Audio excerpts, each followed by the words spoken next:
Hello everyone, my name is Graslin, and in this video I decided to talk about the book Restoring Pride by Richard Taylor. I found this book from watching Academy of Ideas, which is a really great channel that talks about philosophical and self-help topics. And so when they offered, not that they offered, but when they said to read this book, I'm like, oh yeah, totally, I'll read this book. The problem was it was really hard to find this book because it's not on Amazon. Uh, it's not like anywhere really except at, it was only at my college library. And you can't find it online anywhere. And the last it was printed was like 1996, I think. So finding this book was a giant pain in the ass. So maybe if you can't find the book, and maybe if you just don't want to read it, maybe you can just watch this video and you'll know about the book yourself. And honestly, the book doesn't say anything particularly profound, or it's just kind of interesting, and it's just another book worth reading. In many ways, it's like reading Ayn Rand. It's very similar to Ayn Rand.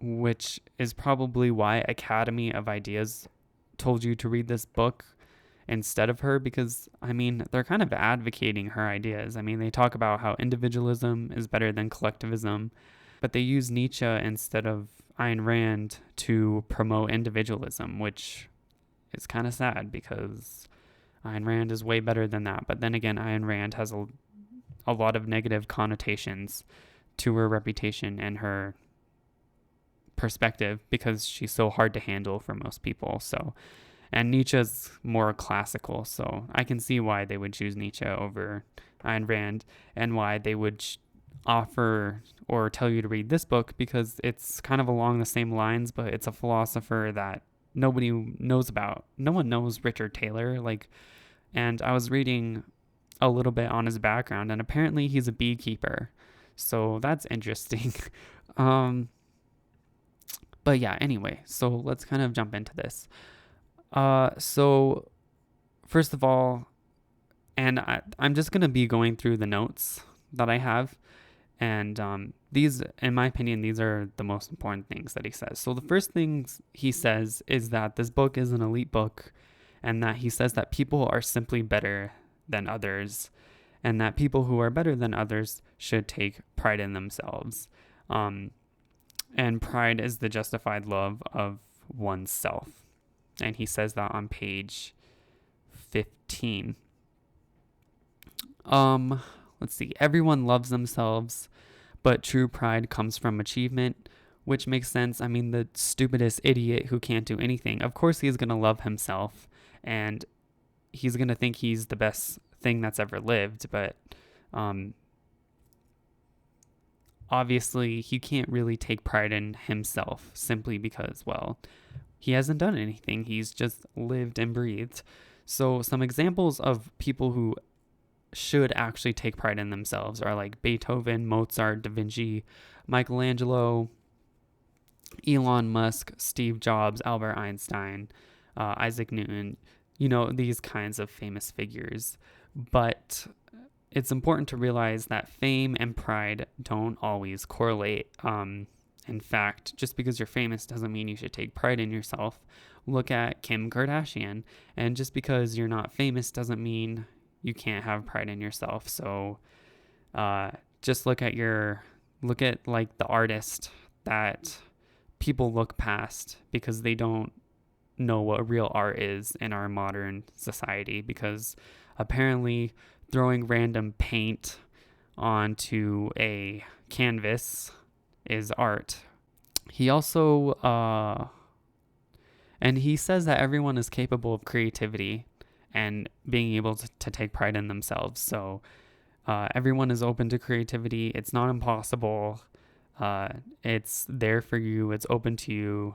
So you should do it. You should create something, do something with your life. He also says that pride and manners and happiness are all intertwined.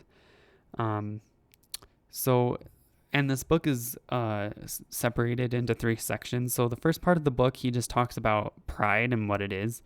The middle section talks about manners. In my opinion, I think this book is useless. I don't think you really need to, or the middle section is useless. He talks about manners, being polite, stuff like that. Yeah, I think being polite is important, but I really don't think that's essential to pride.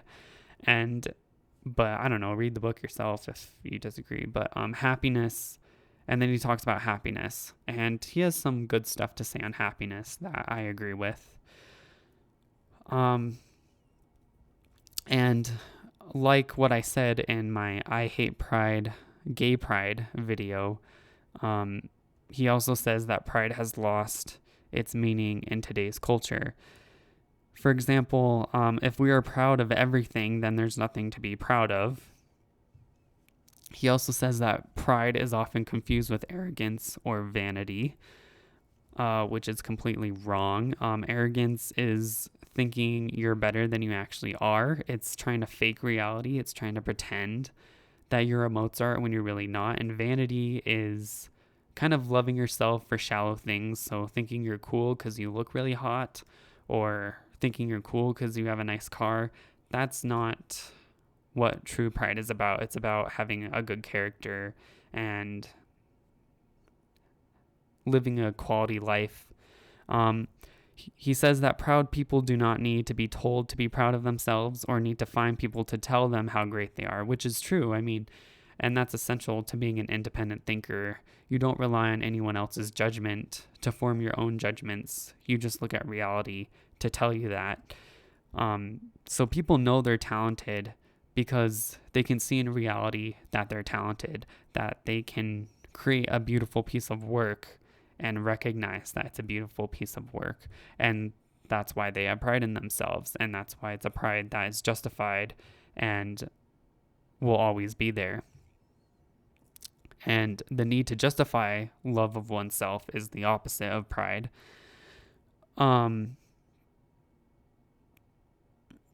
He also talks about how people shouldn't take pride in their heritage, which makes so much sense. It's like, if you're an American, cool, I guess you're born in a country, but why should you take pride in that? Or if you're a Mexican, what's so great about being a Mexican?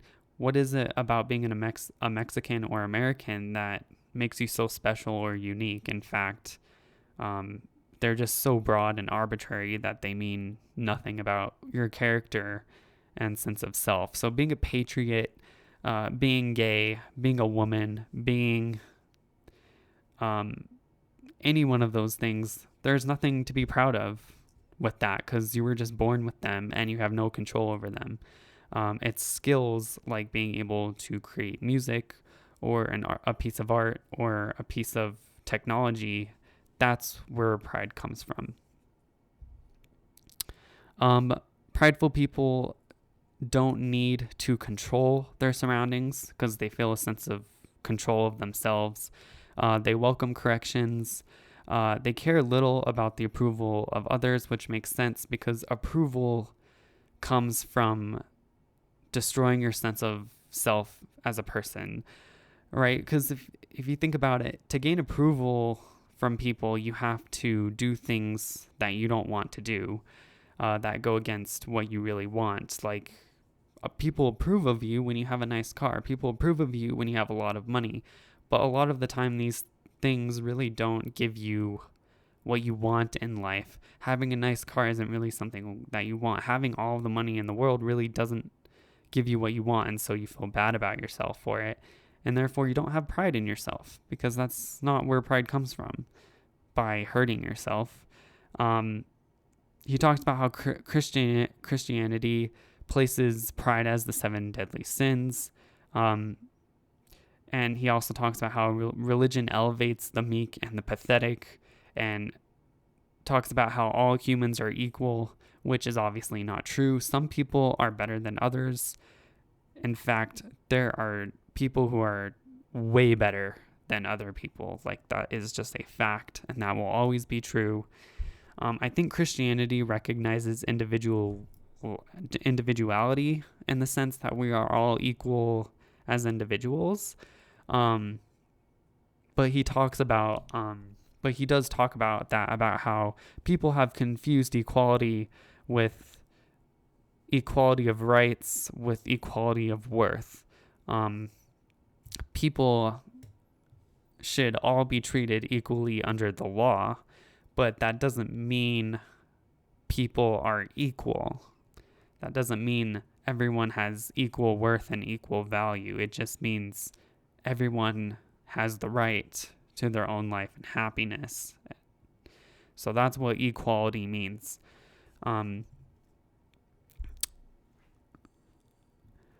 He also criticizes people who talk about, at least I still have my pride. And it could be something like, at least I still have my wisdom, or at least I still have my health, or whatever positive attribute that they talk about. And he says that weak people resort to saying things like this because that's all they have. Strong people love themselves exactly for who they are and how they've always been. So they don't need to talk about what they still have. They just love themselves for who they are. He talks about goodness. Oh yeah, I love this part. So he talks about two kinds of goodness. There's one kind of goodness, which is benevolence and selfless charity, and another kind of goodness, which is personal excellence and selfish achievement.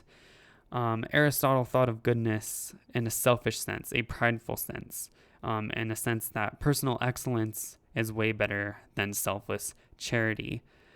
And he also shows an example. If you take two women, one woman doesn't have a great job. She makes small amounts of money. What little money she has left, she gives to charity. She's very nice and she's very kind. And so you could say she's like kind of like the decent Christian who, she's giving and she's friendly. And then there's another woman who is kind of a bitch and she goes after what she wants. But even though she's not particularly nice and she's not known for being nice, she's a very great writer, and she can write a hell of a story. And so she's super famous and popular because of her stories. And so pride is not about being nice. It's about being able to do exceptional things. Let's see, he talks about making your own life a work of art so that you can look at it as a judge and be proud of it. Doesn't matter what other people think. What do you think? This is really important. This also gives you confidence. Like, this is where pride comes from. When you analyze yourself and you form your own judgments and opinions yourself, this is what gives you the confidence and the pride, because not only do you value your own judgments and your own thoughts, but it's very easy to figure out what you want out of life and how to get it, because you're not bombarded with all the nonsense that other people tell you about how to live your life and how you're not living up to their own expectations. And that's why you have pride in yourself, because fuck you, I do what I want to do. So don't let others create your life. Don't let others measure your self-esteem. And he says it's really sad that people reduce themselves to looking good in the eyes of everybody else, but not your own. It's kind of like in The Fountainhead. It's the difference between Howard Rourke and Peter Keating. Howard Rourke has true pride because he goes by his own judgments and his own expectations. And then Keating is constantly looking to other people for his value, and in many ways, so yeah, it's the difference between Howard Rourke and Peter Keating. Let's see, on page 33 and 34, he says, most people are, in the most ordinary sense, very limited. They pass their time day after day in idle, passive pursuits, just looking at things, at games, television, whatever, or they fill the hours talking mostly about nothing of significance, of comings and goings, of who is doing what, of the weather, of things forgotten almost as soon as they are mentioned. They have no aspirations for themselves beyond getting through another day, doing more or less what they did yesterday. They walk across the stage of life, leaving everything about as it was when they entered, achieving nothing, aspiring to nothing, having never a profound or even original thought. doing what those around are doing, getting through life with as little discomfort as possible, and finally leaving behind not so much as a durable memory of themselves. It is indeed almost as if they have never been. So, yeah, that's a pretty depressing fact of human life, and try not to be like that.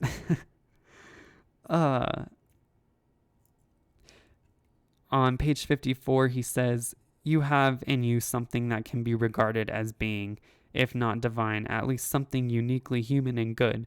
It resides in the power of your mind to think and act creatively. It is this that makes you a person in the first place. You are not a person just by virtue of having 2 arms and 2 legs and an upright stature, or whatever else distinguishes you biologically from other creatures. There is no uniquely human worth in these. Your worth as a person lies within you, and unless you treasure it and cultivate it, it dies. And with it, whatever worth you ever had." So basically, what he's really saying here is be an individual. You are not your group. You are not your collective, especially your biological collective like Black Lives Matter, feminism, or MGTOW. None of that bullshit. You don't belong to a gender, a class, a race, a sex, a group, a sexuality. All of that is bullshit. And he goes on to say, your primary business in life should be not to let this happen. Whatever may be the solicitations of the world, the temptations of wealth or power, status or recognition, or whatever, you will, if you have any sense of personal worth, scorn these in favor of the only thing that this sense of worth can rest upon. You should not, indeed, really cannot love yourself for your wealth or status or power, however much these may impress others. Donald Trump. But you can love yourself for what you are, provided what you are is worth loving. If it is, your self-love will be justified, and you will be proud. On page 70, he says, there are countless relatively unknown people who have, sometimes late in life, gained this kind of vision of personal excellence, and then had the strength and courage to embrace it. A retired man begins piano lessons, and late in life, with no expectation or interest in becoming a virtuoso. I don't know, but I'm assuming it's a word that means a master of the field. Nevertheless, makes of himself a significant pianist. So, it's never too late to start something and to try something and to just create something. And lastly, a quote on page 115 and 116. You can set for yourself a goal that goes beyond all this, something which, but for you, would never come into being at all, and then you can achieve it. If you are greatly gifted and lucky, it might be something that you will be long remembered, something that might even become an object of awe that will inspire wonder in future generations and amazement that any mortal person could execute such a creation. Atlas Shrugged by Ayn Rand. And if you are greatly gifted and not so lucky, then what you bring about will perhaps be something no less grand, even though less noticed, a poem or book perhaps, whose merit is seen by few besides you. And if you lack this kind of genius, as of course most people do, then there nevertheless is something that you can become obsessed with. Something that you can do incomparably well, something that will absorb your energies and your creative thought and give worth to you as a person. Thus, you can join the ranks of the proud, or you can, at the end of your long life, look back at this stretch of nothingness as a succession of pleasures gained, perhaps some pains and misfortunes avoided, of days and years spent to no real purpose. And if that should turn out to have been your lot, then all that can be said is that you had your chance, and you blew it. If shame is the opposite of pride, then we can surely say that shame is the appropriate response to a life thus squandered. So basically, the whole point of making this video is don't waste your life and do something in your life that you can be proud of. Ooh, dropped my pencil.